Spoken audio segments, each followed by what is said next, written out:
it gets simpler than that. Yeah, yeah, that's a very good point. That this guy who wants to take sannyas. Yeah, a guy wants to take sannyas on his deathbed. Yeah. Give me a break. Why don't you take sannyas when you could move around and preach? Right. Right. Why are you taking sannyas now? That's the difficulty. These people have not understood the philosophy, and the gurus, they cannot explain the philosophy to these. Well, they explain some of the philosophy, but they don't explain all of it. I mean, the somewhat. I mean, you probably that Brigupati Prabhu has been reading Prabhupada's books for what 50 years now. He still hasn't figured things out yet. You know. No. So, what has he learned? I mean, if you want. Yeah. So that's the way I see things. Bodily conception of life. The trouble is, they don't have the slightest idea that they're seeing things from the bodily conception of life. Yes. It doesn't occur to them. Yeah. Right? Yes.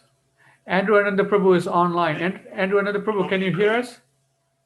Is it clear? Jai Shri Radhe. Hare Krishna. Jai. Hare Krishna. Yes. Hare. Okay. How's everyone doing? Everyone's doing good. Banu back on. What's going on with Banu?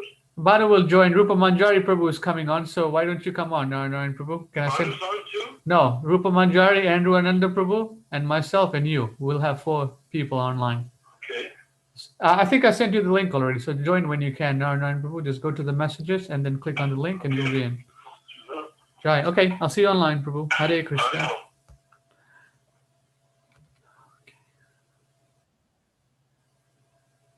Last time I spoke with Banu, he said that he was had priority in 64 rounds. Yes. I sent your books, Andrew Ananda Prabhu. You should get it by probably Wednesday or something. I gave it to the mailman, I think 2 days ago. When was it today? Yeah. Oh, okay. Monday. So it's coming priority mail. So you should get it in a few days. Jai Srila Prabhupada. Jai. Okay. Hare Krishna, Rupa Manjari Prabhu. Hare Krishna. Jai. How's things going? Going good, thanks. Jai. How's the writing thing going? Yeah, you've been. Have you been thinking? Oh, yeah, I haven't added to it, but okay. Yeah, it was a conceptual thing, Nice. Yeah, that's where it starts. You, Rupa Manjari, do you have a lot of experience with writing, or do you just write from your heart as you feel called to? Both. But it's been a number of years since I wrote regularly. Okay. So you could maybe a lot of it come from inspiration in the past when you were like very active, I suppose. When yeah, just like issues that I feel need to be addressed. I see. Yeah. When did you think? What period was it when you were like doing the most writing? Oh gosh, about 10 years ago.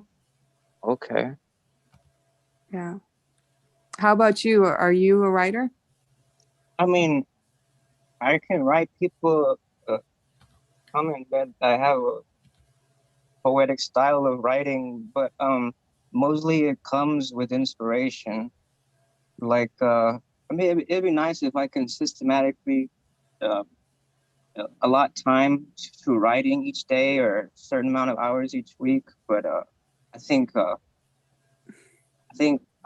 maybe if I gather like certain inspiration and then set some kind of objectives with the writing, is just to so I mean sometimes there's a lot of things that we don't see other people talk about, but they're apparent in our practices, our lifestyle, and that can be useful to people who are not seeing it.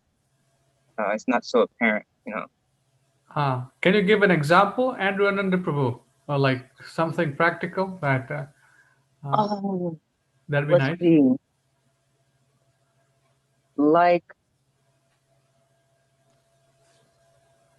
okay, there's like something, a concept called as freedom cells, and that involves like when people create communities that are independent from the state, right? So they don't use the state. Ideally, there's no state infrastructure.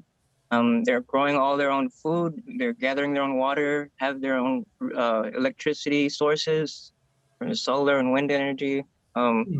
Like that. So they're trying to avoid being part of the state, and so me trying getting sort of like involved in such a way that I'm trying to use that same template to create varnashram dharma. So although that's not like a common thing that people would connect, that there could be a lot of benefit, I feel, from teaching the people who are interested in establishing freedom cells and teaching them about Bhagavad Dharma. That's a very good thing. So you would need some piece of land and some river right next to it, and then maybe some kind of cabin or something like that. And then Something. Yeah. and Even if yeah. even if I'm just joining somebody else's freedom self, or just to get the experience and to to establish oneself in the practices, because I see. we figure out how to sustain ourselves without having to be so involved in mainstream society. Andrew, are you saying freedom cell like a cell phone? No, like a freedom cell, like a cell that is independent of the state, a cell of a society, a like community cell. Like CELL. Yes. Yes. Community cell. That's a. I mean, at least in California, that's not possible. Even if you buy a property, you'll have to pay property taxes. I was talking to Narayan Prabhu regarding that thing today. I was like, if you get a piece of land, do you have to pay property taxes? He was like, yes. I was like, oh, so that goes that goes out the window. Yes, I guess I would have to gather more information. There's ways that people are able to like live off grid throughout the United States. So I guess it requires certain expertise of how to establish that. Narayan Prabhu suggested buying something on a non-profit, and then with that you don't have to pay taxes. So that's what that right there. That's a loophole right there. So I'll probably be investigating that. Everyone needs a non-profit if they want to do something to for Krishna, because there won't be any all the money would be going to Krishna. So establish it as a 501c. Yes. Like that. Yeah. So Narayan Prabhu, you're there, or you? Yes, I'm here. I'm listening to you all. Okay. All right. Krishna. So Andrew Ananda Prabhu, Prabhu Manjari Prabhu, anything? What are we going to do? Oh, we wanted to discuss Narayan Prabhu. What were we talking about? Can you rewind it? I'm sorry? Can you rewind the thoughts we have been discussing about? Like which ones? Like presenting to the initiators, and then are we going to have a chit chat with them, or are we going to present them a paper, or what are we going to do? You said. I think it's time for us to create an analysis as though we were studying a religion like Christianity, or any religion that has good and bad points and has gone on and off the rails. That we should create documentation, scholarly documentation, starting with Prabhupada's incorporation and what it meant and how we wanted it run, then the direction of management. I think, and haven't you guys? That each temple needs to be independently incorporated. Right. So that we have discussed, like, black and blue already with Rupa Manjari. Well, we discussed the black and blue, but we haven't written it down in Acha. such a way that a third party who might or might not be interested in what we're doing can get a idea of what we're doing. Acha. I see what you're saying. Where are you going with Yeah, that? I mean, we can talk to anybody about anything, but they already know all this stuff. It's not as though that we're coming up with something that nobody's ever heard of before. Uh-huh. I mean, we've worked for 10 years on the direction of management. Right. Actually, I worked longer than that Right. myself, and then Rupa Manjari was working on it also. And so what happens is that what occurred was people didn't have a sense of being motivated to change their outlook or change their actions. That's a very good point. Outlook and Yeah. actions. Yeah. If we are simply trying to have another embodied point of view, then what will we have accomplished, really? You know what I mean? Outlook and actions. Those are two words I'm writing down. Yeah. So we need to start out with the fact that each temple is supposed to be independently Incorporated. incorporated. Yes. Good. And then when you have enough temples, you need an overall management system. Well, men elected for 3-year terms that have expertise and are respected. But see, the whole thing about the GBC is they start out being people that are respected by the GBC. I mean, by the temple presidents. How do we know that? Because maybe they'll have 20 people nominated to be GBC out of temples, maybe Nominated? 30 temples. Well, maybe 20 people nominated to be GBC. Of those, then they hold an election. And out of those, the ones that rank highest in the election become the GBC. Mm-hmm. Does So it make sense? yeah. Yeah, go ahead. So these things that we have talked about, this getting GBC from the temple president. Well, that's the only source of GBC that can possibly exist is the temple presidents. Acha. And why the 3-year limits? They can be repeatedly, but and I never heard that the GBC has to leave the temple even, but he may have to leave the temple. So he's got split duties.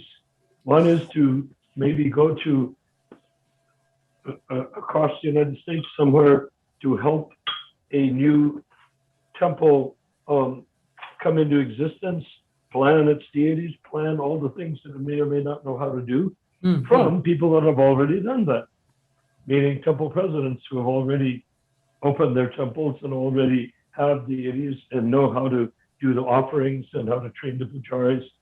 That can be done. That's what I did. I did sort of like a GBC in Detroit, then Buffalo, then Boston, and then New York City. Okay, so let me ask a question then. That means that we, all 4 or 5 people or 10 people, 100 people that watch our show, each of these people, they can go out and open a temple or farm or whatever they like to do. Yes, of course. But how will they structure it? And most importantly, what will be the legal format?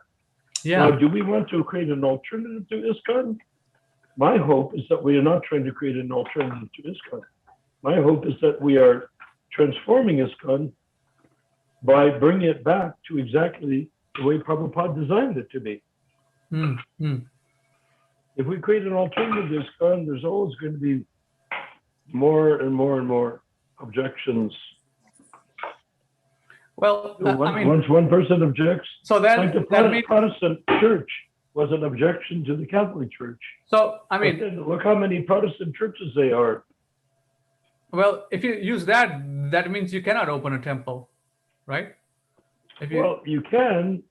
My goal is to transform the future of ISKCON I'm not personally interested in opening a temple.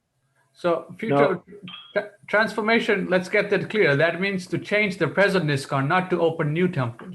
Is that what you're We saying? can open new temples, and we can just say we are the restored ISKCON, but we will not be recognized by the existing GBC, and the existing gurus will probably object to us, and they may or may not prevail in the end. But we'll spend all of our time trying to create a new ISKCON rather than trying to transform the old ISKCON into something that will actually work. Haribo. Yes. Hare please. Yeah. Haribo. Yes, Andrew? I was just thinking that practically speaking, Yes. practical, that it would be beneficial to have independent temples and ashrams that will demonstrate, they give this platform that demonstrate the actual vision that Srila Prabhupada established, that he had and worked to establish with this movement. Fine. So I mean, I don't oppose the idea. What about the rest of ISKCON? Yes, listen, I'll just say that I don't oppose the idea of reforming ISKCON, but I think that would be beneficial to have these alternative, platforms where people they're seeing in practical use how Srila Prabhupada wanted things to be, Yes. handled like that. So take into account that what we're here is we're not a temple here. We are Istagosthi here. Yeah. Istagosthi means you may or may not have a temple, but as soon as you get on the Zoom call, you're not representing your temple, you're representing yourself as a disciple of Prabhupada. Yeah. As an individual. So that's all we're doing on the Zoom call. We're not trying to get together a bunch of people and open a temple. We're trying to clarify all the issues. So in other words, we're like maybe like biblical scholars trying to get to the root of what really, really happened and what really, really is supposed to happen. I just think that typically people. Well, sure. If you want to open a temple, go ahead. But the Zoom call is not the way to do it. Oh yeah, Sure, he's just sharing. Do it. But if you have a temple or you don't have a temple, that's not the point for the Zoom call. The Zoom call is For discussion and Right. Istagosthi. It is when whatever you are, whether you have a temple or you don't have a temple. anyone can do How that. do you want the philosophy to be represented Yes, that Prabhupada created? right. That's a very good point. Yes. Okay. Well, just think, I would say that imagining the different, say, I understand that this concept is like where we're kind of equalized and we're not so much associated with external, these, what they call them? I guess these, we're not part of these institutions that were created, but we're individuals just discussing philosophy and the vision of Prabhupada. Yeah. But If we have an institution, we can say that we are ISKCON. We are ISKCON. my point, I was going to say It that depends. Yeah. that people tend to be more receptive when they can see an actual demonstration. They can see that it's We're not being trying used to get practically. new people. This is not this Zoom call is not a program for attracting new people. I don't mean like taking the new wisest people. and most I mature mean brains devotees. and bringing them in alignment I think with what Prabhupada actually taught. Yeah, I think for that to happen on the local level, Andrew Ananda Prabhu, Elizabeth, Narayana, or whoever, they Like I can said, work locally. They can work Go locally. do it. Yeah, that's that's the But that's not what we do here. yeah, that's for the It's not individual. what we're going to do here. Yeah, that's for the individual to figure out what they want to do. What needs to be done. If Ramachandra wants to get a piece of land and start some farming processes on it, that's great. But that's not what the Zoom call is about. Yeah, it's not. The Zoom call is about the philosophy and bringing ourselves in alignment with what Prabhupada taught, not which pirates took away from Prabhupada. Yes. If we're not in alignment on that, then we're not going to succeed. Because if we're going to create an alternative temple, and people will say, "Oh, they're in Maya, they're not following the GBC," you know. So what do? We have to say, "Well, have you looked at this paper from the Zoom call where it clearly outlines that the GBC must be elected, and that when the minute that the GBC ceased to be elected, the Hare Krishna explosion stopped." You know, we can give an explanation of exactly what happened, how it happened, and why it happened. And then we could get to the point of where we can get to the point of rectifying the whole movement for the future. Remember, we're not dealing with today and tomorrow on the bodily conception. I have a body and I want my body to be on a farm and I want my body to milk a cow. Fine, you can do anything you like. You know, Krishna consciously, that's nice. But that's not going to help anybody over the next 10,000 years. And that's what we're committed to here, is creating a format for the next 10,000 years that will actually work.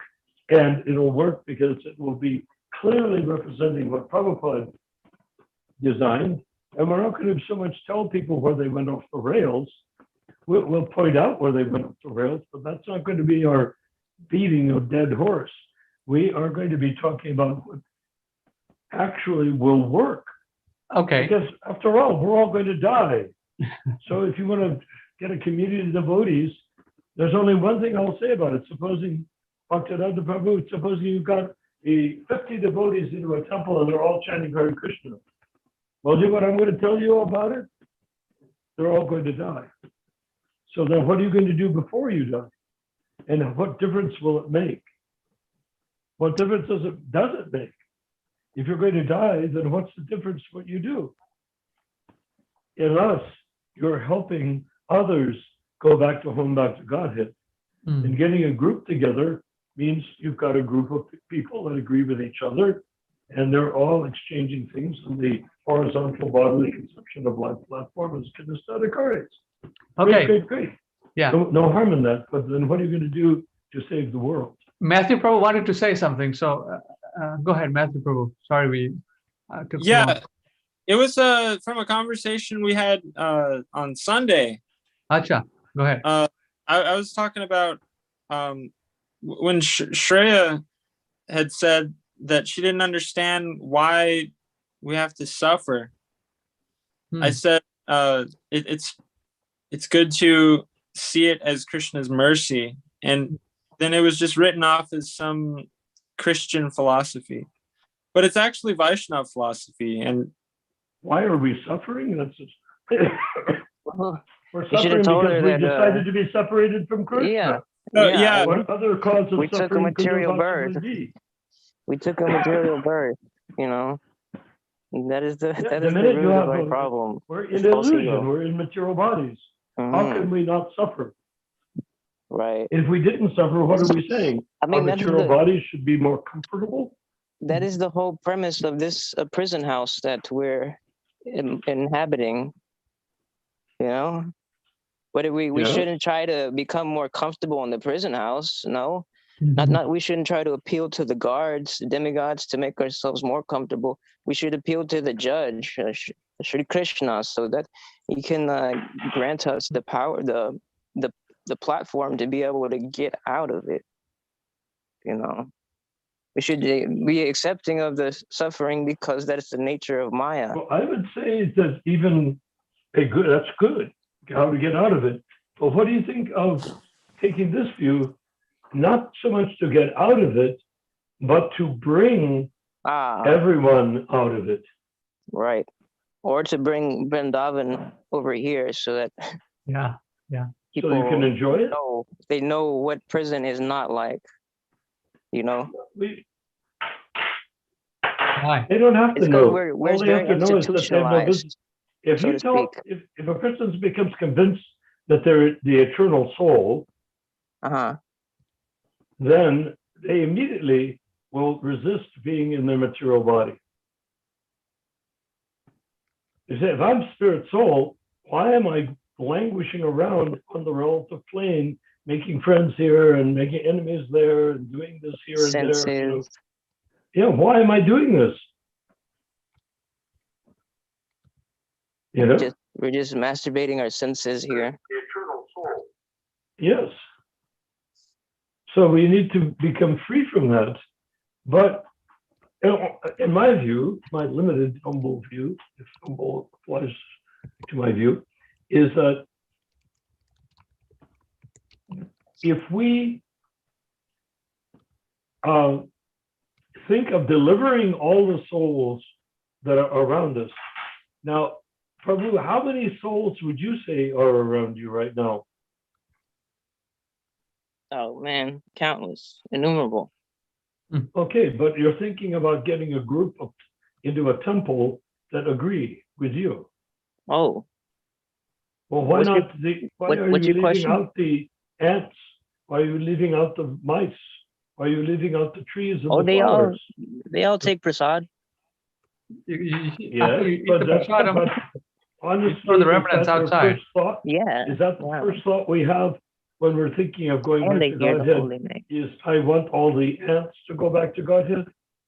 Or I'm thinking, I want to go back to Godhead. I want to go back to Godhead. That's what I was thinking. Better to, rather than make an appeal to the Sri Krishna, make actual reform and bring everyone. Yeah. Well, that's Wow. what we're. On the whole prison house, huh? How are you going to do it? How are you going to do it? Reform, do you mean by reform, restore? Right. Yeah. Yeah. I would say Yes. Restoring Krishna Prema. restoring Well, Krishna Krishna Prema. Prema means pure, unalloyed love of God. But yeah, That general restoration of Krishna Prema process. comes when you come to the Uttama Adhikari platform like Prabhupada.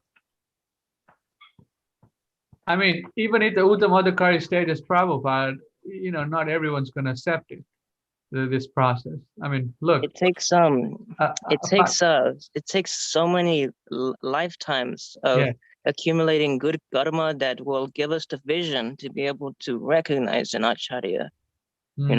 So that's the reason why so many people don't everybody recognize. on the Zoom call apparently is in that lucky category. Huh? Everyone on the Zoom call is apparently in that lucky category. Right. Right. Yeah. Now, Prabhupada would say, you've gotten good fortune. Now bring good fortune to others. Right. That's the way to do it. Anyone who's trying to improve their own good fortune is greedy. Ah, yes. If you become selfless in terms of wanting every living being to hear you chanting in the mood of Lord Chaitanya to deliver them into the consciousness by which they will go back to Godhead, that is good. Right. Developing a lifestyle where everybody sits down and eats together is a bunch of people sitting down and eating together. That's the Kanistadakari platform, assuming that everything you eat is offered to Krishna and that where you're sitting down is the temple. Yeah. But how do you see that turning into the will of the jiva, the soul, to become to broadcast the good fortune that we have received from Lord Chaitanya? Put on. How do we broadcast that good fortune that we've received from Lord Chaitanya? Put on loudspeakers and then blast it. Prabhupada's Hare Krishna tune. Or just go from town to town, village to village, plant to plant, insect to insect, germ to germ in your own body, and chant in such a way that they cannot help but become engaged in the experience of hearing the holy name. Right.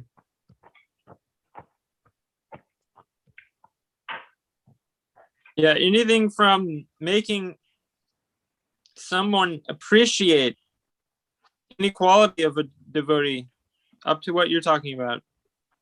It's all expanding Krishna consciousness. Now, that's much more effective to But it's not a group activity. so Right. Uttamavicara. Individual activity. Yeah. Right. Yeah. Like Prabhupada, he came to America, he didn't bring a gang of people with him. Right. Yeah. That's He came by himself. Yeah. Yeah, he was ostracized by the other members of the Gaudiya Math, no? Not really. They just didn't see what he was up to because he wasn't a very important member of their sociological structure. Just But like to some the extent or other, GBC may didn't some not of them, appreciate what we're doing, defame him? initially at least, because they look at us as being outsiders. Right.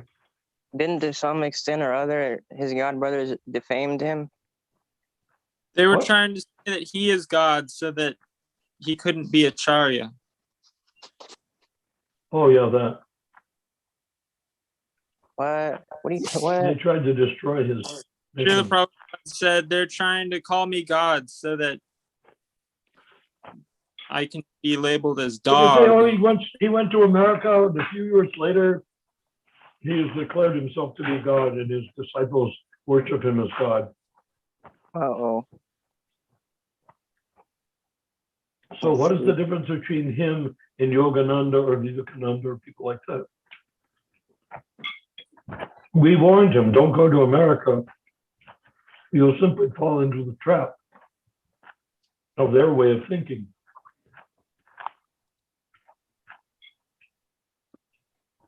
But very fortunately, the movement survived that attack and came out better for it. Right. We got Mahaprabhu in the house. Right. Haribol, Haribol, Hi, Hare Krishna. Hare Krishna. I'm still driving home. I'm sorry I'm late. It's all right. You're Not a on time. problem. Our meeting's not beginning yet. Oh, Just beginning nice. right now. All right. Give me a few minutes to get myself together. I'll be standing by. Hare Krishna. That's wonderful.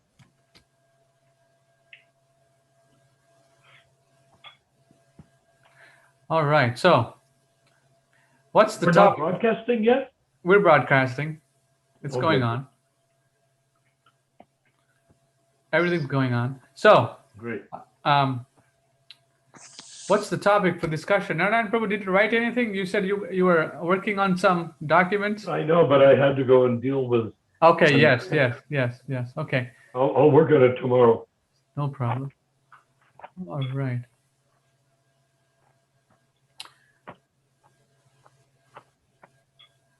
But in essence, we start at the beginning with the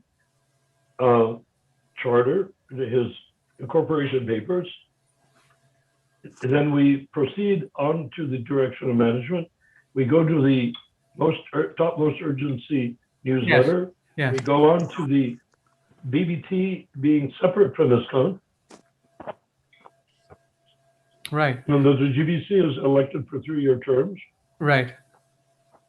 So And the BBT executives are for life. yes. So executives for life. So okay. So now say we write a paper, we put all these things down point by point, and then what do we do from there? We give it to the initiators, or the members, or what are we gonna do from there? What's your idea? Well, we only got to we didn't get into it very far.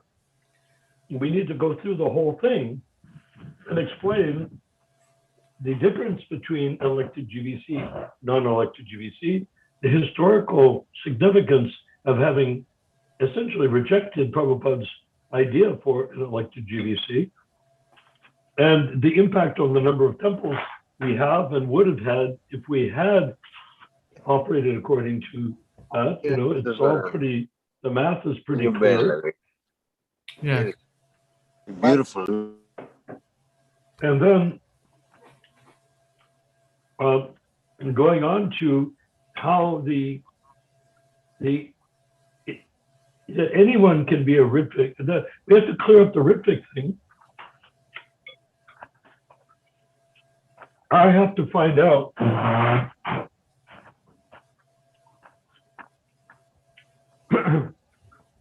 about Narayan Maharaj, quite possibly introducing the term Ritvik. And if he did, then Tamal got it from him. We can debunk the whole Ritvik idea by saying there was never a time when Prabhupada was out of town that we did not have a Ritvik system. That's going to shock a lot of people, because all the people that are anti-Ritvik, what are they going to say to that? Yeah, I was listening. Listening. I was reading a letter. I was reading a letter to the other Vishwakarma that bought the temple in Hamilton. He organized that, and Prabhupada sent him a letter. He said, "I am accepting these people as my disciple. Now you conduct the fire sacrifice." Yes. So there you go. And he has a Which letter. means they might have never even met Srila Prabhupada. Yeah, right. Yes. The letter is here. I'll share the letter. It's very... So you can see how the temple presidents were actually acting as Ritviks, but I guess they didn't know what it was called back then, but now we know. Well, the point is, Prabhupada never introduced the word Ritvik. Yeah. Kamal did. Yes. What did Prabhupada call initiate? Officiating Acharya. Yeah. Yes. Or officiating representative. Is that true?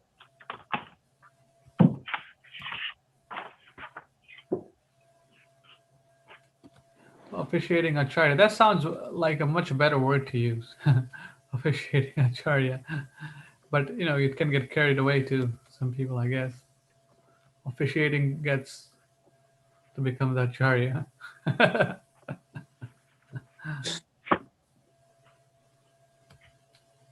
Yeah. Officiating Acharya.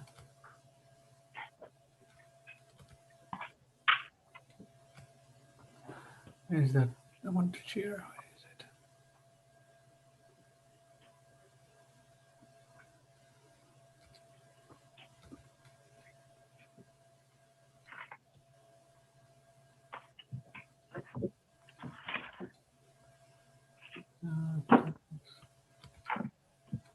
Officiating.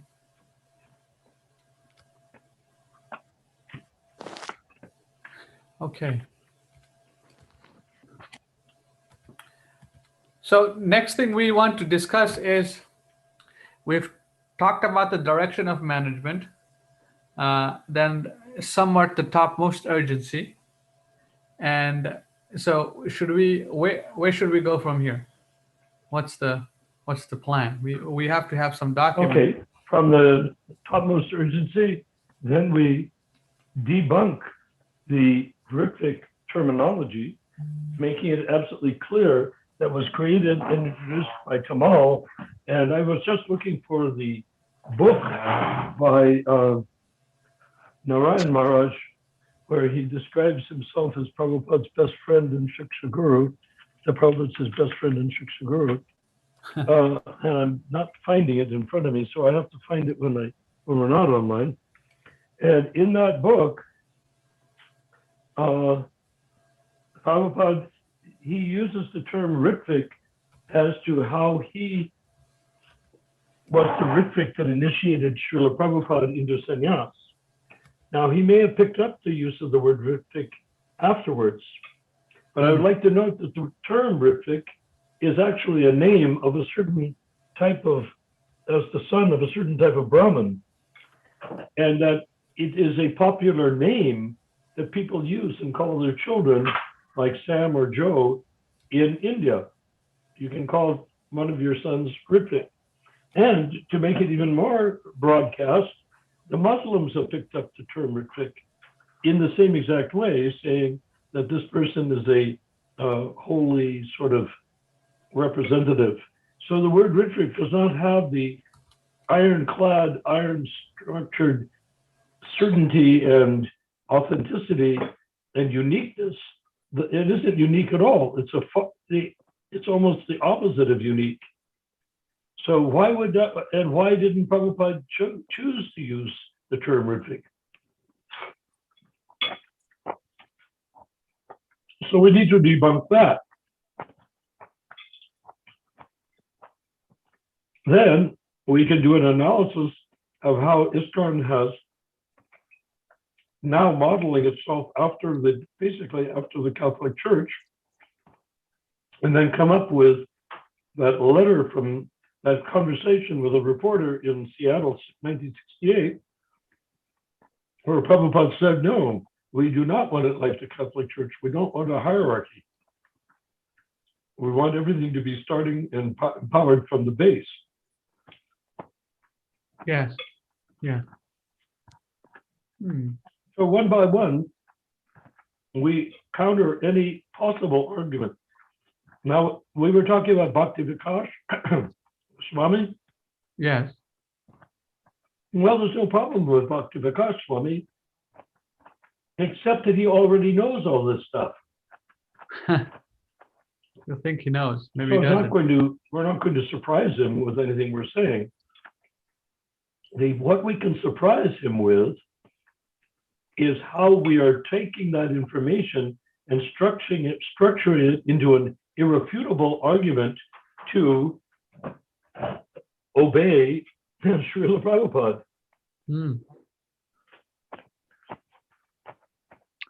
They can argue anything they like about what the GBC resolved in Mayapur.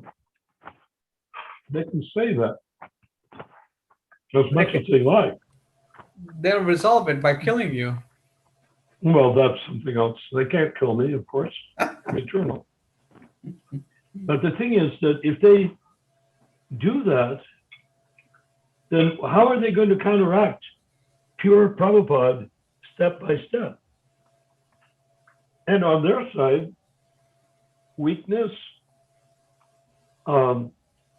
disobedience, neglect, misunderstanding. So it will leave, using Bhakti Vikas Swami as an example, it will leave him saying, okay, this logic is impeccable. Now, what am I willing to do?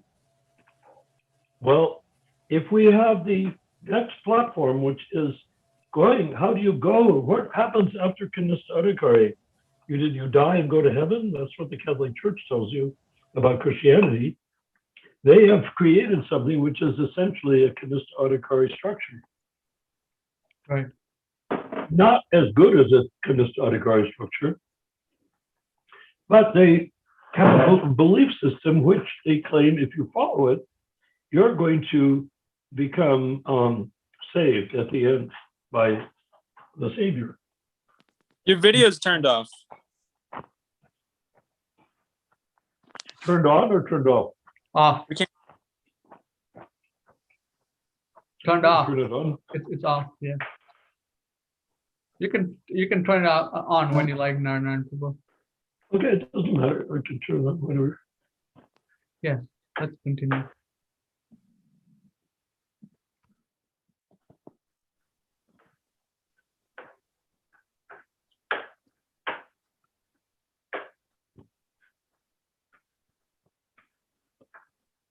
Huh.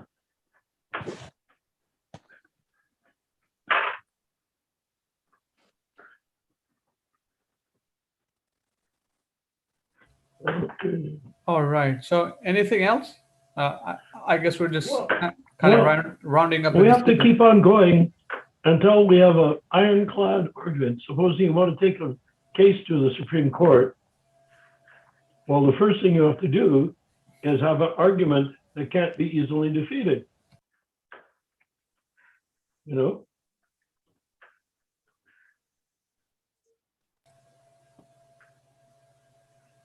Right. Does it make sense? Yes.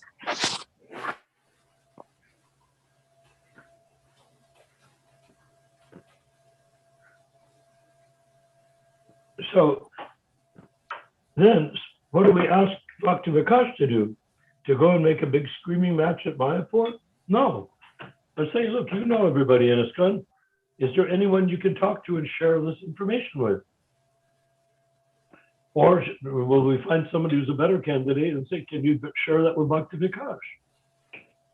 Anyone who has any doubts, and I would say practically speaking, everyone in ISKCON has doubts. Right?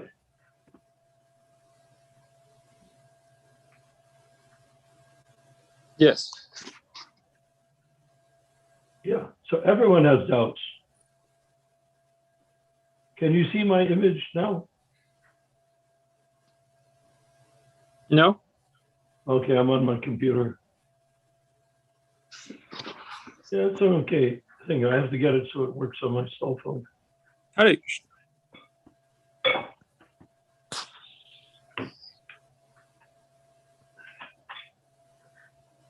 Yeah.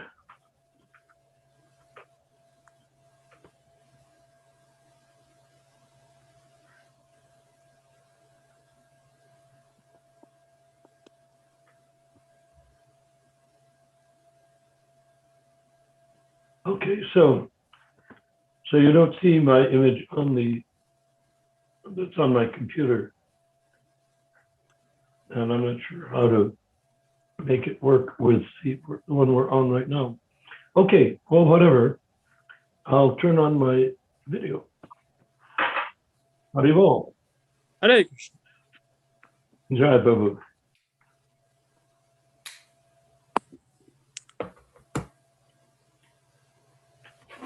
One second, let me adjust something. Hey, you shaved up. Joy. What happened? I said you shaved up. I said you shaved up. That's great. Oh, I shaved up. Yeah. One guy was complaining. He said, "No, it looks like an old man. Why does he have white hair on the side?" So, and, Oh. he shaved, and he shaved up today. So, Oh, yesterday. yeah, he was complaining to me yesterday. He was like, why he looks like an old man. Prabhupada said instructions is to shave up. So I'm like, Oh. okay, I'll tell him I that. shave up occasionally. I was waiting to be featured with Kirtan in a movie someone was making, a That's commercial right. movie. And so I wasn't shaving up until I got to the point where I wanted to do it right before he was going to shoot. But to tell you the honest truth, I couldn't wait that much longer. My hair was getting too long. Yeah, that's why I was complaining. So that was good. Well, it'll be good for a month or so. Try. All right. Okay. Right. So then, moving ahead from the, if we get the complete picture, okay, so then we have to say the gurus must be able to bring a person up to the Kanista, from the Kanista Adhikari to the Madhyama Adhikari and to the Uttama Adhikari. If they can't do that, then the individual devotee at the highest end of Kanista Adhikari can start to surrender to Krishna by rendering service to Krishna himself under the guidance of Paramatma. And that's what Prabhupada basically announced was, make me dance like a puppet on a string. Right? So that was asking Paramatma to act in his behalf. Does that make sense? Yes. So then that's what we need to do. So then, so if the Kanista Adhikari cannot bring a person to the Madhyama Adhikari platform, the Kanista Adhikari initiator or guru, can't bring someone to the Madhyama Adhikari platform, then they should not stand in the way of a person that wants to make that type of advancement. Yeah. They should facilitate. And in fact, if they were going to be fair, they would have to say, never mind the GBC putting me here as a guru. They don't have any authority to do that because they weren't elected. And even if they were elected, they don't have the authority to make gurus. And I don't have the authority to be a guru because who will have made me a guru? If the GBC makes me a guru, does that make me a guru? You know, I mean, what authority do they have to make gurus? They're following the Catholic Church, if you know anything about the Catholic Church. And that is that the cardinals elect the Pope. In this case, a whole passel of popes called ISKCON gurus. But they can't become gurus in ISKCON unless the GBC appoints them. Yeah, that's the standard procedure. You have to fill the form. Even I was looking at the sannyas thing. You have to send $250 to some sannyas ministry in West Bengal or something, and then Oh, really? To become a sannyasi? yeah, ISKCON sannyasi. Yes. Can we read something? You can say, Sure. I can't do that. I'm so renounced that I don't have $250. I've renounced everything. All I have is my bead bag, my tridanda, and one set of clothes. So where am I going to get $250? Doesn't that defeat the whole purpose of being sannyas? Yeah. Can we read Exactly.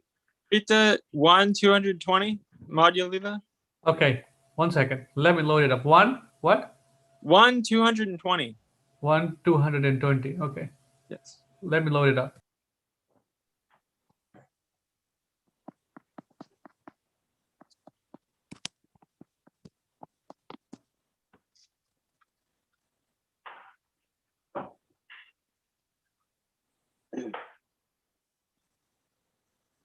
I'm glad you are talking so nicely about this, about how illegitimate all this is, because this is a very nice purport coming up from Srila Prabhupada about this topic. Is this on the same topic? Yes. Good. We want to stay on the same topic.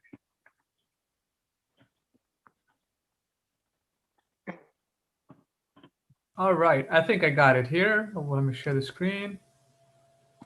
Is this the one, Prabhu's? I think it is. Yes. Okay, go ahead. Prabhu? Translation.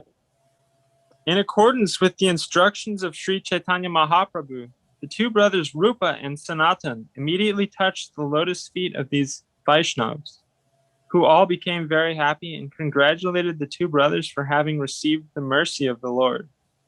Purport. This behavior is indicative of real Vaishnavas. When they saw that Rupa and Sanatan were fortunate enough to receive the mercy of the Lord, they were so pleased that they all congratulated the two brothers. A jealous person in the dress of a Vaishnav is not at all happy to see the success of another Vaishnav in receiving the Lord's mercy. Unfortunately, in this age of Kali, there are many mundane persons in the dress of Vaishnavas, and Srila Bhaktivinoda Thakur has described them as disciples of Kali. He says, Kali Chela. He indicates that there is another Vaishnav, a pseudo Vaishnav with tilak on his nose and kunti beads around his neck. Such a pseudo Vaishnav associates with money and women and is jealous of successful Vaishnavs. Although passing for a Vaishnav, his only business is earning money in the dress of a Vaishnav. Bhaktivinoda Thakur therefore says that such a pseudo Vaishnav is not a Vaishnav at all, but a disciple of Kali Yuga. A disciple of Kali cannot become an acharya by the decisions of some high court. Mundane votes have no jurisdiction to elect a Vaishnav acharya. A Vaishnav acharya is self-effulgent, and there is no need of any court judgment A false acharya may try to override a Vaishnav by a high court decision, but Bhaktivinoda Thakur says that he is nothing but a disciple of Kali Yuga. Oh my, amazing. Oh, Ramachandra Prabhu, Hare Krishna. Wow. can you take note of that? Acha. Take note of that, because that should be one of our arguments. Yeah. Wow. Yeah, I've heard about Very this. heavy. But we've heard this. Yeah. So this is a very important shloka. Yeah.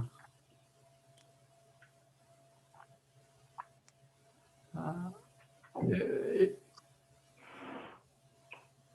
mundane votes have no jurisdiction to elect a Vaishnava Acharya. Huh. A Vaishnava Acharya is self-effulgent, and there is no need for any court judgment. Why not highlight those parts Yes. that pertain? I remember I took some disciples course here in Houston, All right. and it had to be paid for, but someone else paid for me to take it. And there were some weird things I heard, like don't ever smile at your spiritual master. It just seemed kind of wrong. That's I mean, crazy. I can understand if they said like don't laugh at your spiritual master's expense or something like that's Or don't joke Why with your you spiritual say it? master. Like Yeah. You took a something like disciples don't joke course, with huh? them. If they say that- not to smile or laugh, my goodness, they would have to eliminate most of the pictures of Srila Prabhupada surrounded by his disciples. It's like they're not distinguishing between joking and smiling and laughing. No, It's a the big problem is you took the disciples course. That's the problem. difference. You should have took the guru's course. Go to hell. You don't take the disciples course. You take the guru's course. Because The we're fact that talking. there is even a guru's course that's like a red flag. There is. So the question that we need to learn will be part of our logic and our reasoning is if a person becomes a Kanistadikari, how can the GBC promote him to be guru when the guru is supposed to be an Uttamadikari? What process does he have of jumping over Madhyam and Uttama with Well, the Kanistadikari? it talks to about become? disciple of Kali Yuga. Yeah. So that is our argument right there. Strong Right. argument. Yes. Wow. So once we get the outline in place, then we can meet and bring in all sorts of stuff to strengthen it. Yeah. Prabhupada quotes that wonderful Chandogya Upanishad verse, Acharyavan Purusho Veda. No? Acharyavan Purusho Veda, Chandogya Upanishad. That's there in the Chaitanya Chaitamrita. I'll find Uh-huh. it. A very heavy verse. Let me try to find it. Acharyavan Purusho Veda from the Chandogya Upanishad. Go ahead, you guys can discuss. Chai. That's Prabhupada's translation, right? Yeah. Yeah. Acharyavan Purusho Veda. What happened to Shreya? She's not with us anymore? No ideas, Prabhu. Well, we have to be sure maybe I've committed too many offenses and people are not wanting to be on this session. Never, Narayan. Never, never. Well, then we need to bring back our Bengali associate and we need to bring back Shreya. We need to bring back Vashish if we can. But And I think that what about Chidananda? that would be wonderful if Yes. we can bring back Chidananda. I miss Chidananda. He named me. Mahaprabhu. Oh, really? That's great. Vashish. Vashish is never part of the group. He's part of the Right. WhatsApp group. That's right. But he doesn't come to see us on this platform. Sometimes. Not usually, sometimes. Yes. Uh-huh. But we need to warn Vashish that if he keeps on posting relativistic platitudes in pictures, that we will make it impossible for him to do that. So that site is for discussing Istagosthi topics, not just having nice chit chat on this platform of, oh, that's a sweet quote, or that's nice, or boy, I should take that advice. You know, that's not what we're there for. Mm.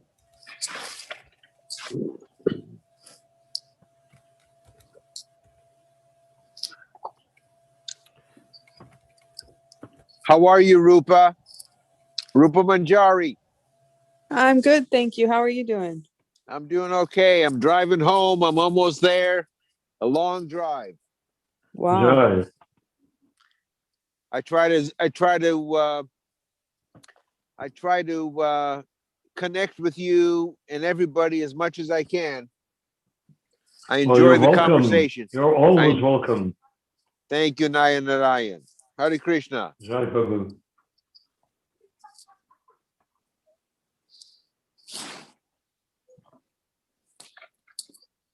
Banu Prabhu with us tonight? Not tonight. Not tonight. I heard you having a conversation in the Indian language the other day with another devotee, Ramachandra. Oh yeah, that's me. I couldn't understand what was going on, but it was very interesting. Yeah, we were talking about this Chandogya Upanishad shloka, Acharyavan Purusho Veda.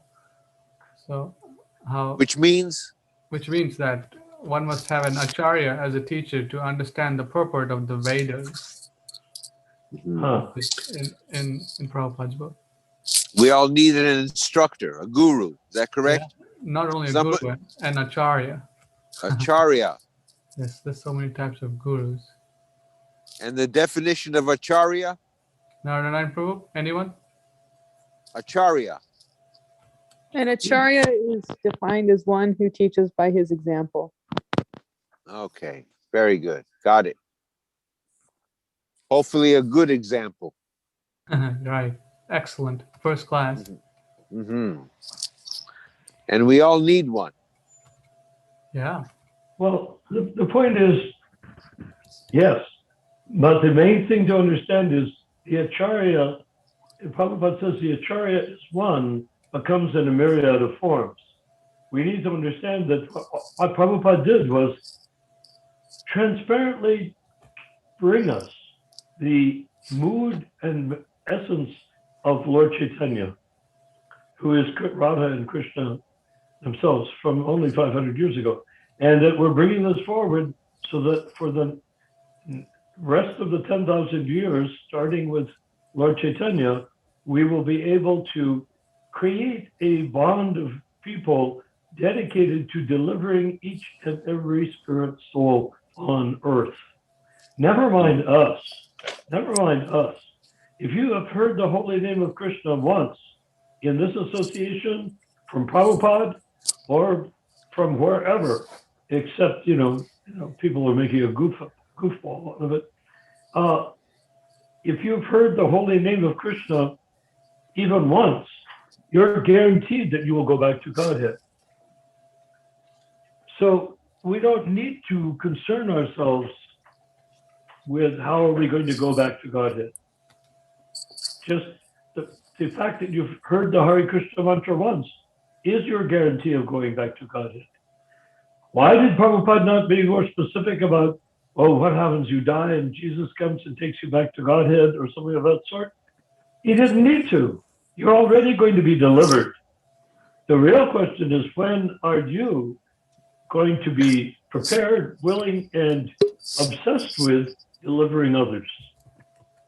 That's all. You don't have to worry about yourself. You don't have to worry about your birth, your body, your children, your wife. You don't have to be worried about anything. Just be concerned with delivering other jivas from the bodies that they're in right now. And anything that wiggles, there's a jiva there. And wherever there's a jiva, there's Paramatma. Anything that wiggles. Yeah, like a worm or a mouse or an ant. Anything that is capable of mobility, even a plant is capable of mobility, It's just you'll get exhausted waiting for it to grow if you're staring at it. But what grows in some plants, if you water them, the next day you come back and they're like an inch taller. Well, why? How is that possible? The plant is the body that a jiva has taken on. He's taken a plant body. And how does he know how to grow, how to seek water, how to process things, how to digest the dirt to become food for plant? Paramatma is in his heart, guiding him. So this is how seriously we need to take the whole thing. It's not just a salvation for humans. It's not just a substitute for Judaism, the Abrahamic religions of Judaism, Christianity, and Islam. It's not that. It is beyond that, in that the soul, all the Abrahamic religions tell you is that you have a soul. Well, that's strike one, you're out. You're not the soul. You don't have a soul. You are the soul. We have a body. And you have a body. And so does the ant. The ant is a soul and he has a body. The orchid is a body with a soul. We don't even have a body eternally. We just are lent one. No, we create our body in the Madhya Madhikari platform. We create our spiritual body as we develop a reciprocal relationship with Krishna. Are we given one? Are we given one, or are we? No, we're not given anything. we create it in. Did you hear me use the word reciprocal? I said it's a reciprocal process for having a spiritual form. What is that reciprocal process? It starts out by you rendering, so I like to use the word fanning. If you fan Krishna as an ordinary human being, he undoubtedly will not like it very much. As a deity, he'll like it, but then again, he's being offered worship and awe and reverence in the temple. But personally, we're talking about Krishna as a person.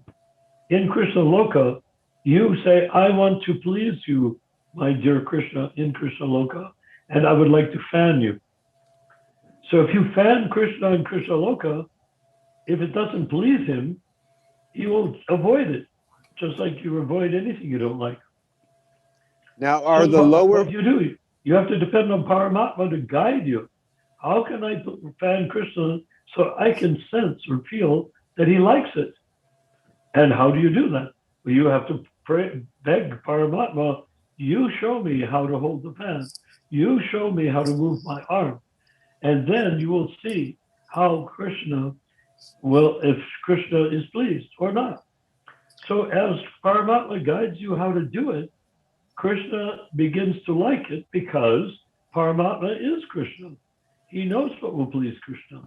He is the person to be pleased. But as Paramatma, he is in your heart serving you. And how do you wish to be served now? Not to get drunk, not to chase after ladies, not to do this, not to do that, not to speed in a car. No, and which he helps you do when you want to do it. No, this time you want to please Krishna. So he helps you. He's very pleased to help you because he's been waiting millennia and millennia and millennia for you to ask. Are the lower forms of life governed by Krishna as well? Not governed. All forms of life are governed by themselves. In other words, the soul is part and parcel of Krishna. Therefore, the soul has autonomy. In the material world, the soul and the mind become saturated by material circumstance, and they begin to believe in the material circumstance as being themselves. You see? I mean, but go ahead. If you knock someone out with a hammer or something, and they come back to the body, then they should know that they're not this body.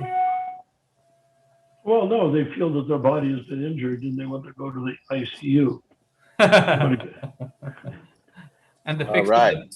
Look what happens when people become injured. You can see it in the news every day. Oh, Right. this person got shot. This person got hit by a car. What is that? Oh, the body. The soul is saying, oh no, I am injured, meaning the body. So as long as the soul thinks that they're the body, they're going to go on trying to do everything they can to prolong, maintain, and make their body a better habitat for them to enjoy. But that's not the reality. The reality is that I'm not the body, and the body can operate autonomously under the laws of nature. Can one actually be really free from this bodily conception of life? I mean, Of course. can it be actually practiced? Like, I mean, Of course. theoretically, we know that, but the actual experience when the bodily pains kick in, we're like, give me that medicine right now. Well, the medicine is realizing that the soul and the body are not the same thing. Anyone can do it. Right. It's not difficult. The medicine The minute doesn't I affect say, the medicine doesn't affect the I soul. have declared that I'm the soul, haven't I? So the medicine doesn't affect the soul. No. The body can live, the body can die. That's according to the laws of nature. Because the body eats things, turns it into fire in the digestion of the stomach, makes it into growth. The blood comes and takes toxins out of the body and dumps them into the digestive tract or the kidneys. And then the fresh blood comes by and brings nutrients to the body. So the venous blood brings nutrients. The arterial blood dumps garbage. So that's just a mechanical process. It's as though you have a motorcycle and you put oil and gasoline in it, start it up. Well, you don't have to be the motorcycle to make it run. It'll run because of the mechanics. So the human body doesn't require the jiva managing it or believing in it to exist. The motorcycle exists and runs as soon as you turn it on and kick the starting lever. And then you put your hands on the gas and roar to make it roar. But that doesn't make you the motorcycle. Does the subtle body have its own mind and sensors? The subtle body is the mind. The subtle body is the mind. There's also and the senses are wires in the body. Prabhupada describes the senses are a network of paths leading only to death. So the senses are what the body identifies with. The mind identifies with. It jumps right in and saying, "Oh, I'm experiencing pleasure. Oh no, I'm experiencing pain. Oh, I'm bored. Oh, I'm feeling disgust." Why? If the mind is beaten with a shoe or stick and comes out of the body and stays with the soul, he can watch the whole charade take place in the body. The preposterous charade of the body trying to exist as though it were the soul. Is that the Brahman stage? Aham Brahmasmi? They have realized that stage? Aham Brahmasmi was when you realize I am the soul. But you can realize you're the soul or know that you're the soul, hypothetically, but when you are extracted by the soul, when the soul extracts the mind from the body that you happen to be in, that is the time that you can experience being the soul. The overwhelming sense will be relief. You're no longer burdened by trying to make the temporary body last as long as it can. The body will last exactly as long as it lasts. There's nothing the soul can do to make it last further. Oh, you can say, okay, I want to give nutrient, I'm going to give vitamin pills, and I'm going to give to stop taking drugs, I'm going to stop smoking, I'm going to do all of these things. But that's not the point. The point is that you can't stop death no matter how many good things you do for the body. Simply can't. When you eat, you're fueling the physical body. If you take prasadam, you're fueling the spiritual body and physical body with food that radiates spiritual shakti to the jiva, right? What's prashadam? Prasadam is foodstuffs that have been offered. More importantly, we offer the prasad, cook for Krishna's pleasure, offer the prasadam to Krishna, and the most important part is that Krishna either does or does not accept it. But basically, unless it's really bad, he accepts it for the most part if he's a deity in the temple or a And it's- picture on your altar. And it's vegetarian food. No meat, no fish, no eggs. It's called boga before it's offered, and we don't take boga. We offer boga to Krishna, and we take prasadam. Yeah, which is offered, foodstuff offered to Krishna. Prasadam Yeah. translate says mercy because it's his mercy that we get to enjoy it. And it's the mercy of Krishna that we can enjoy it. Krishna's mercy comes to us. Why? Krishna, you might say, if you put a prasadam or bhoga or a dish, cooked, prepared, delicious dish on the altar, then you produce the prayers and take it down. You say, well, I didn't see Krishna eating. Are you sure that he ate? And what's the part that he ate? Is it missing? No, I don't believe this. It couldn't be true because nothing's missing. But the thing to understand is that all of Krishna's senses are interchangeable. Therefore, if he glances at the plate, he can consume it. And he doesn't need to reduce the volume of it to consume it. He consumes the bhakti with which it's offered.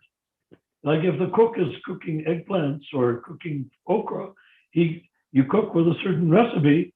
The Krishna accepts that offering and relishes what the pujari did, what the cook did, what the guy planting the crop did, what the guy harvesting the crop did. He accepts everything from the seed and before the seed, the previous plant, from the seed all the way through to the harvesting of the crop, to the cooking of it, to the offering of it, to cooking in ghee, which is a whole other story because you have to have a cow and you bring it from the cow, which is not a slaughtered cow, but a desi cow that is there as part of the means of serving Krishna. So the prasadam then is a multiple thing. Now, when it comes to eating meat, you might say, well, I don't eat meat, but I bought a package of it for my grandmother because she wanted meat. Well, you might say that was a charitable, kind thing to do. But what Prabhupada says is the person who has the land where the animal is going to be raised for slaughter, the animal being fed, whatever he is fed, is towards his being killed for slaughter. He puts the animal onto a vehicle, a truck or something, and that takes it to the slaughterhouse. The driver is then participating in the slaughter. You take to the slaughterhouse and you put in a pen and somebody brings oats or whatever to keep the animal happy and plump. Well, it's in the yard waiting to be slaughtered. He's guilty of slaughter. You take it into the slaughterhouse, there is somebody with a knife or a gun or something to kill the animal. He shoots or kills or cuts the animal's throat. And you say, well, he's the one that's slaughtered. No, not according to the Shastra, not according to Prabhupada. Whoever participated in the slaughter process is slaughtering also. So if you want to be vegetarian, just don't consider that the slaughterer is the only person in the line. No, everybody that has been involved, including breeding the female cow for have a calf that will be brought up to become veal. That person who breeds the cow has never slaughtered a cow in his life, but the calf is taken and made into meal. That is man is guilty of slaughter. So the whole process is very complicated in terms of how do you avoid slaughter? Well, you have to avoid from the beginning the whole process. So the prasadam, yes, must be vegetarian and, if possible, cooked, grown properly by devotees, and cooked in pots, hammered out by devotees, copper pots or whatever pots, clay pots made by devotees.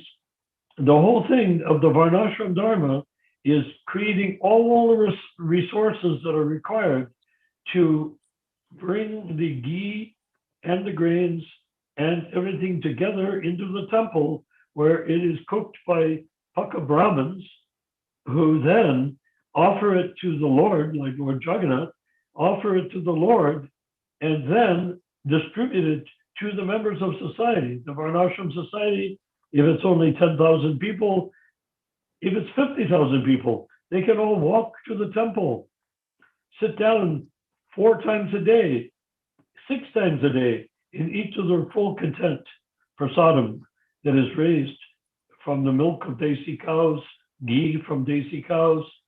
And the cows are not being protected. They are protecting humanity. It's not that cows are to be protected. If you want to protect a cow, then what? Oh, I get the milk. What do you do with the milk? Oh, I milk the cow, but there's more than I can use. So what do you do with the rest? Oh, I sell it. Oh, so you're making your cow into a slave to produce milk for your commercial enterprise of selling milk. I get it. And what about the ghee? Oh, the same thing with ghee. Oh, you sell the ghee. Oh, yes, I get a good price for my ghee because my cows are really good cows.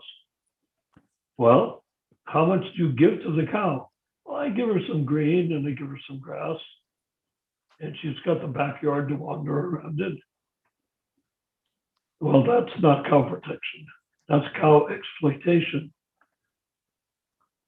So we have to be very careful that we're not creating another link in the chain of exploitation of animals, while claiming in our own minds that we're protecting them. Sure, you're not personally slaughtering them, but what are you doing with the cow products? If they're not being given to the deity, then they're being used for your karmic benefit. So you become a cow master and you enslave the cow. But in Dharma, Varnashram Dharma, the cow is your mother. Can you imagine if somebody goes up to their mother and they say, you know, there's a lot of babies whose mothers can't, and they can't drink formula or whatever. There's a lot of mothers that can't produce milk when they give birth. But this mother here, she's got big breasts and will milk into jars and then sell the milk. This is actually going on. Women sell milk. So if you're doing that, then you're exploiting your mother for profit. If you do it with a human mother, you're exploiting her for profit. Or she's exploiting her own body for profit. Oh, I gave up too much milk and now I got back $50. Oh, that's nice. That's not our process. It's better than nothing, but it's pretty damn close to nothing in terms of genuine benefit. But because so many women don't produce milk to feed their children, and because so many cows are being slaughtered everywhere, because all the dairy cows are only milked for a couple of years and then they're slaughtered while they're still young and tasty and juicy, any attempt at cow protection is better. But if we want to create Dharma Varnashram, you just heard what it must be. It has to be the cow protecting humanity, not the Brahmins or the Vaishyas protecting the cow. Cow protection means cow is protecting, not protected. Automatically protected. Just like you're not going to kill your mother, your physical mother. Oh, My mother stopped giving milk when I was 3. I'm going to slaughter her and turn her into mama steaks. No, I don't think so. You treat your mother with worship. Why not? So that's the most important thing. So anywhere more to go? What do you want to say now? So Krishna allows us to do what we want to do, but it's up to us to do the right thing.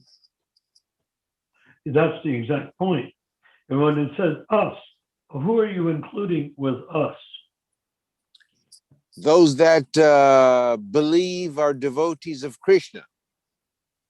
Well, what about those that are simply ants or animals or plants?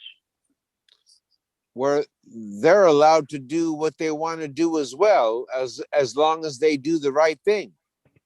Well, the right thing for a wolf is to catch a rabbit and eat it. The right thing for a plant to do is to suck up nutrients mixed with water and produce the plant and the leaves and the blossoms and the fruits. The right thing for the cow to do is to eat grass and drink water and eat grains. Well, the right thing to do for those particular beings, yes, are different from the right things that we as rational human beings do. Oh, really? What's the difference? It seems like the lower forms of life, they follow life in a natural way, but we as humans, by instinct. That's correct. But the human being, when he wants to eat and he goes to McDonald's, he's not following an instinct? He deviates. No, he just goes and feeds himself with what he feels like feeding himself.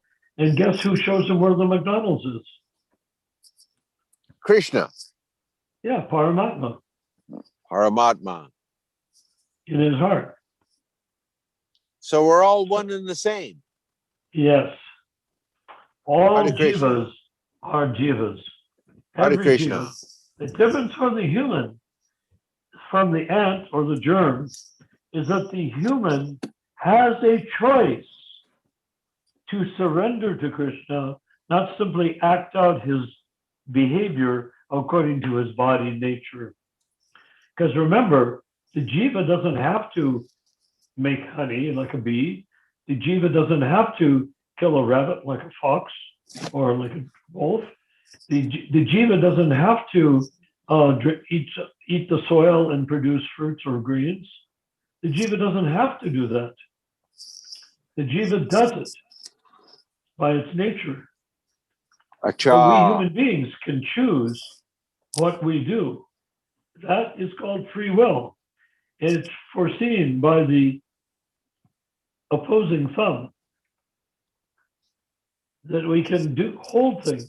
If we had no opposing thumb, we would be much more limited in what we could do. Rama Rama. Yes. So more questions, Ramachandra, or make a statement or something. Okay, so Park. Well, we're at about time. Anyone else wants to? Wait, we hardly have even started. I need to sign off pretty soon. Okay. Well, Ramachandra, you asked a question about. Can you why not finish up your question? What question? Oh, the mind. And yes. Oh, I found the verse that I was looking for. Should I share that about Acharyavan Purusho Veda from the Chandogya Upanishad? Let's have it.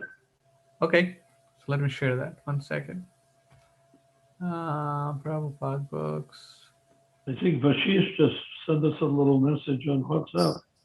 Did he? Okay, I'll check it. 1 second. Here we go. All right, I got it here. Yeah, we should complete not just ask a question and just go off into outer space with it, but complete it, package it, Have it. So that's yours. All right. So Matthew Prabhu made a wonderful statement about, or he found the shloka from Chaitanya Chaitamrita, Madhya And you Lila. wrote it down? Yes, I wrote it down.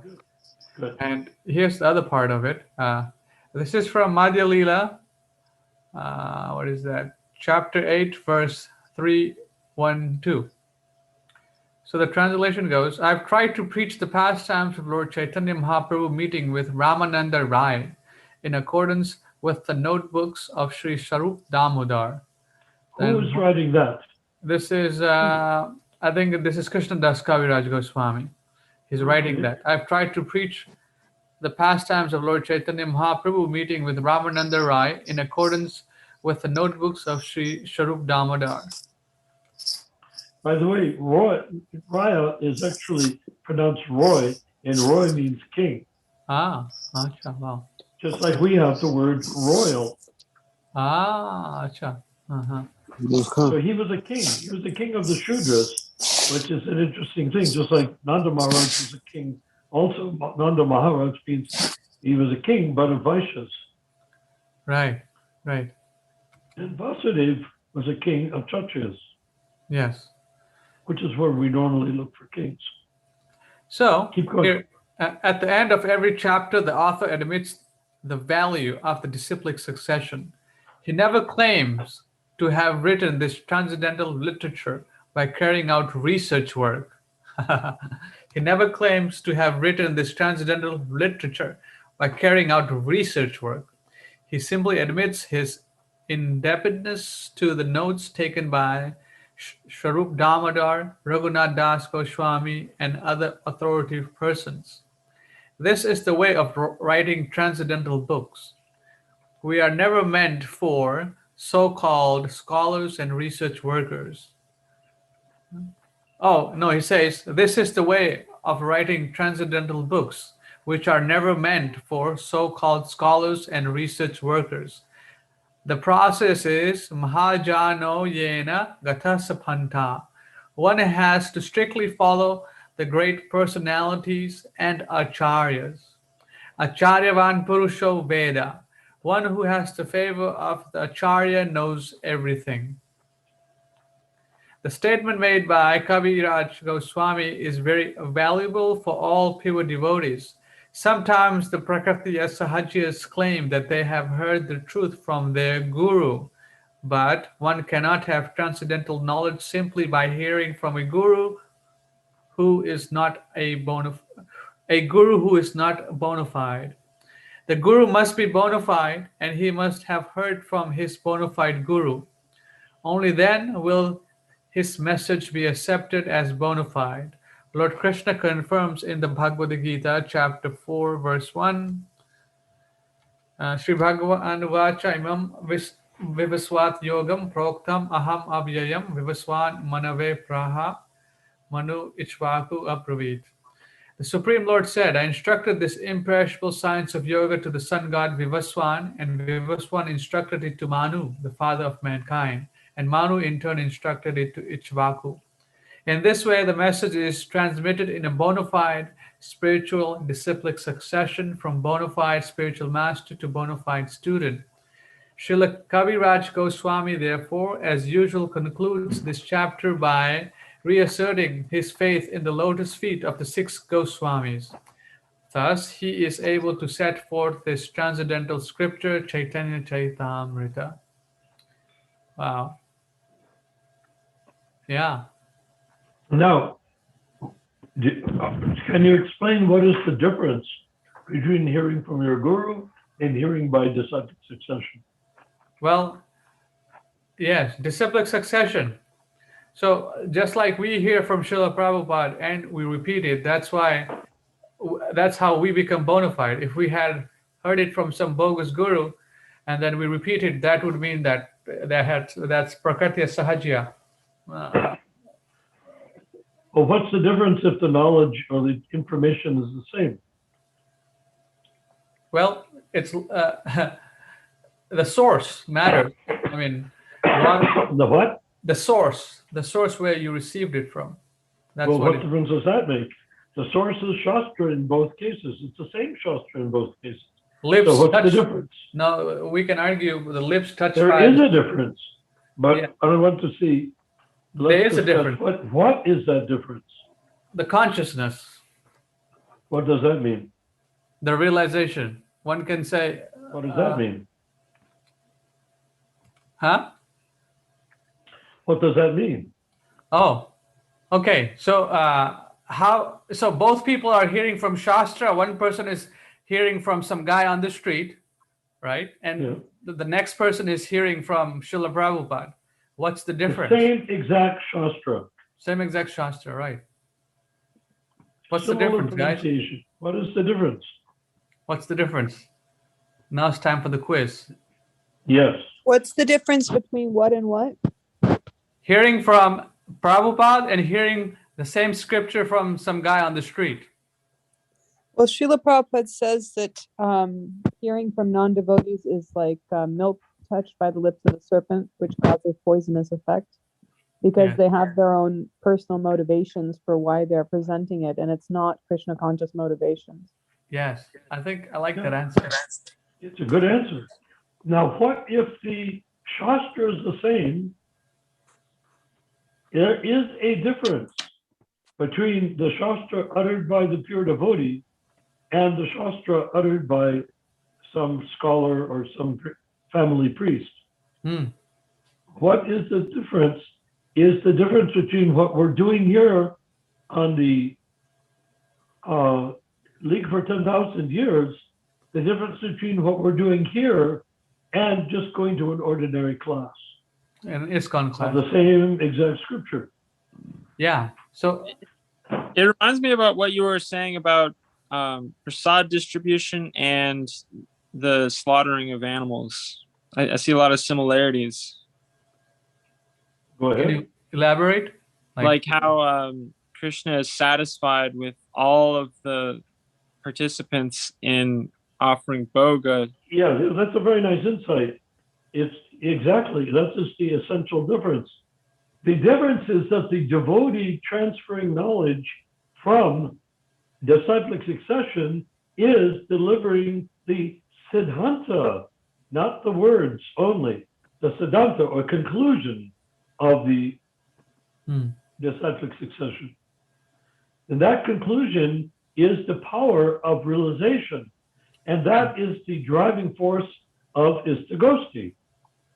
Acha, If you yeah. have somebody that you Right. pay to read from the Shastra, well, what are you going to do? You're going to talk about it, and you may get some good ideas from it, or it may sound good to you, and maybe you help you be a better husband or wife in the family, or a better child.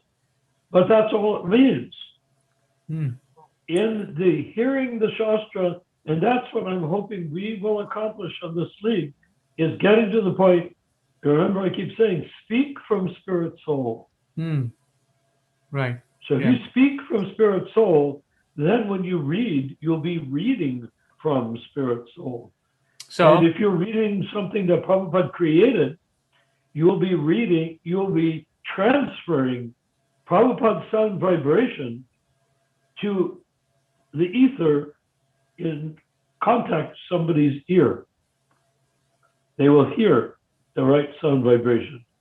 If you have a motivation, or you're just reading even Prabhupada's books and have it all figured out how you're going to use this to make money or get followers, it will, if it's Prabhupada's book, the person will get advantage, probably the biggest advantage, that they will stay there in the temple room instead of running out the door. But in terms of making spiritual advancement, if the teacher is self-motivated, or in the bodily conception of life, or still a kanista adhikari, then how can that potency be delivered until the speaker is selfless, or realizing I am only the representative of the acharya who is selfless? Hmm. See, that's what we're aiming at, I think. We're getting down to the nitty gritty. I kind of lost it. Right. I kind of lost it at the end. Thing that where Prabhupada says, and a devotee does not even want Krishna. The chins hit the floor, I mean, Why? Because that was the last thing left. And he took that away.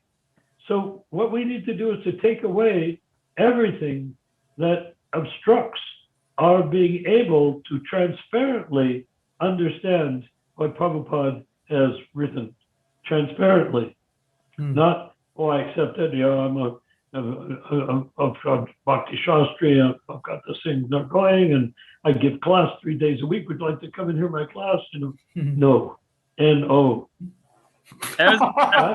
Shri Shri Shikshastikam. Yes. That was Lower than the straw in the street. Yes, well, is that what you were thinking? For constant chanting of Hare Krishna.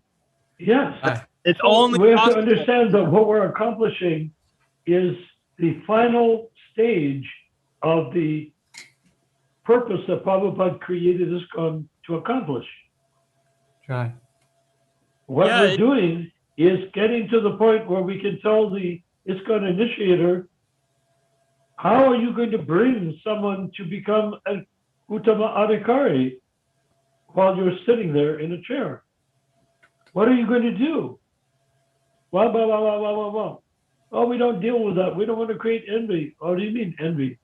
You think people are going to start envying each other for being Uttama Adhikaris or Madhyama Adhikaris?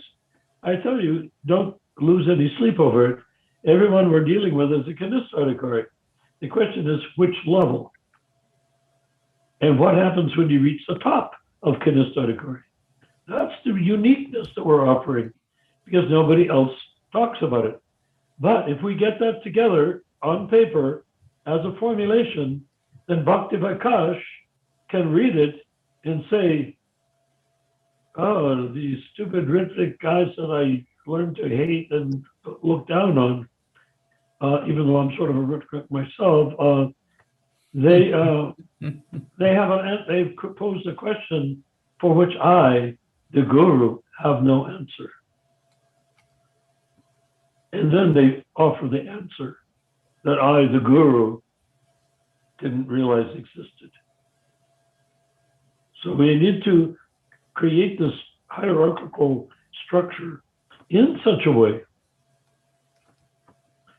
that a person like Bhakti Vikash or any other sincere person who's not just playing the game,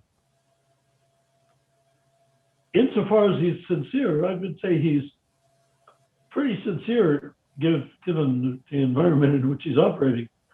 But he's still caught up, oh, we're going to make so many gurus, and this is going to go on, that's going to go on. He's bought into the system. So what we need to do is to show him that the system can't be bought into. Just like owning handcuffs and being in handcuffs is two different things. So you say, okay, now that I'm in handcuffs, I'm going to go back to Godhead. Oh, really? What about if you were free?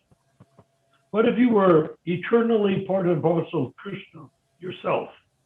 What if you were an eternal part and parcel of God? And an individual, not leaning on whoever else is on the Zoom call, or leaning on who's in the temple room, or who's giving the lecture, or who you hang out with in the brahmachari ashram, blah, blah, blah, blah, blah, blah. You're talking back and forth, imagining yourselves to get more advanced that way, which maybe you are. But what is the siddhanta, the end conclusion, the end result?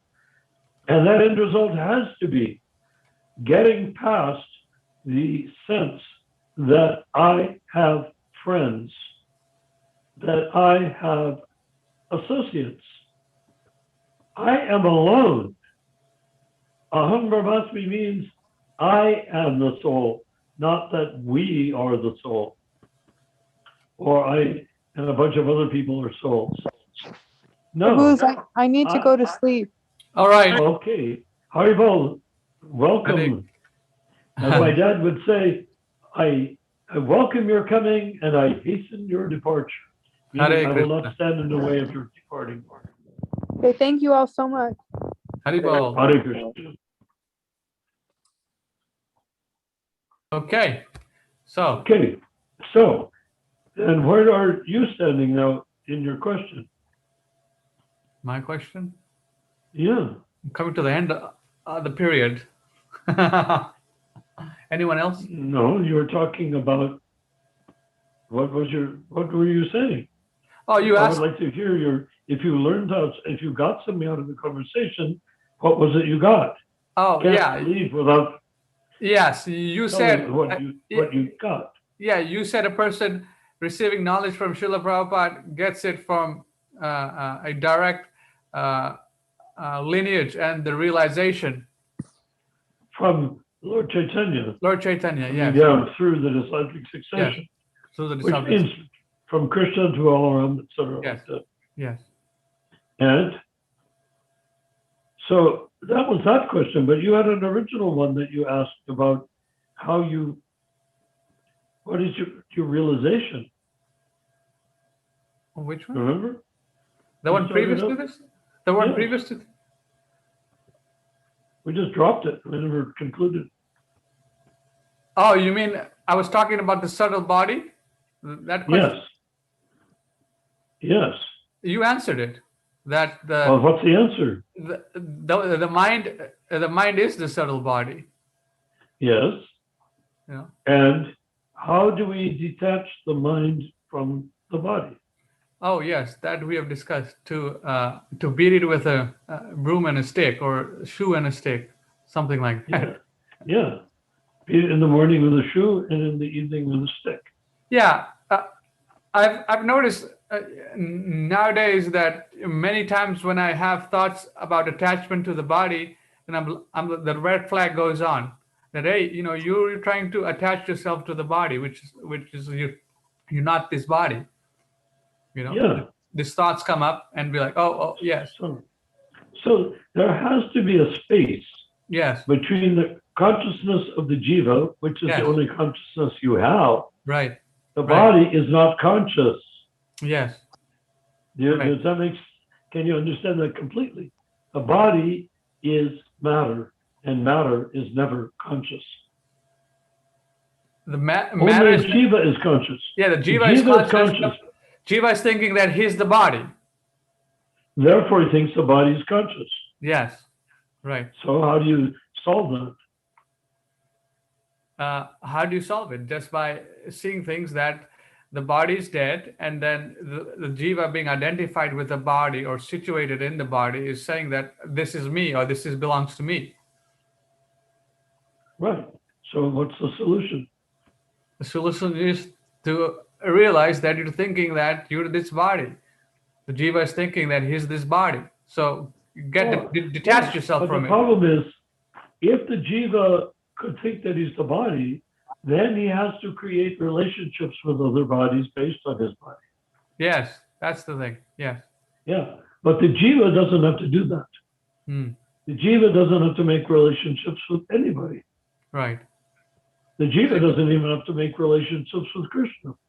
Right. The Yes. jiva is pure spirit soul. He's independent. Yes. Independent spirit soul.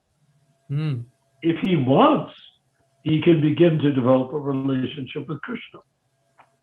But he can only do so if he's guided by Paramatma, because we're being guided by Paramatma at all times anyhow. Can you imagine how delighted Paramatma will be not to be guiding you towards sense gratification? Oh yeah. It's finally Yeah. turning towards me. Yes, Paramatma would say. Yeah, sure. Sense gratification is there. Right? Yes. I need to sign out, Prabhus. All right. Okay. Well, I It's a guess we pleasure can to all see sign you. out. But I look forward to let's seeing you try to on bring that- Saturday. our success, yes, our success, Ramachandra Prabhu, Wednesday, next Wednesday. Is today Sunday? Huh? Today's Wednesday. Is today Sunday? No, Wednesday. today's Wednesday. Wednesday. Wednesday. Today's Wednesday. Yeah. Okay, so Saturday, yes. Yes. We'll get again. But Hare Krishna, Prabhus. But understand, what we need to do in Istagosthi is everybody needs to take a vow. I, to the best of my ability, of course, am going to speak as spirit soul. Okay, how about you, Yes. Yes. Mahaprabhu? I think Yes, sir. Mahaprabhu is still here. Yes. Haribol. Still here. Can you make the resolution to not speak as though you're your body, but just say, I am the soul, and the body can't speak because the body has no intelligence. I am the intelligence of the body.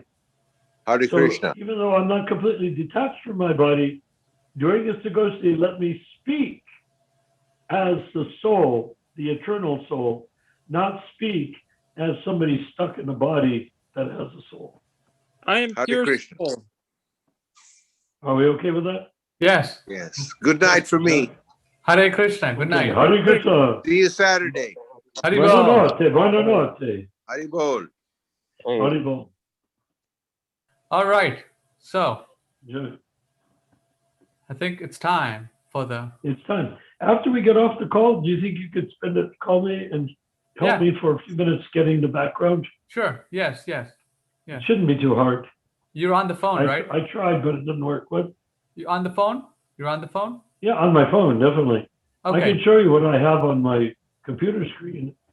I like it, but it's the best I could do. But I think it's a little presumptuous. So you tell me. Oh, okay. We'll figure it out. So let's end the call here, Prabhus. Thank you very much Okay, for let's end the joining. call right here. Hare Krishna. Hare Krishna. Haribol. Hare Krishna. Hare Bye, Matthew. Good night. Jai Krishna. Jai Prabhu. Jai Prabhu.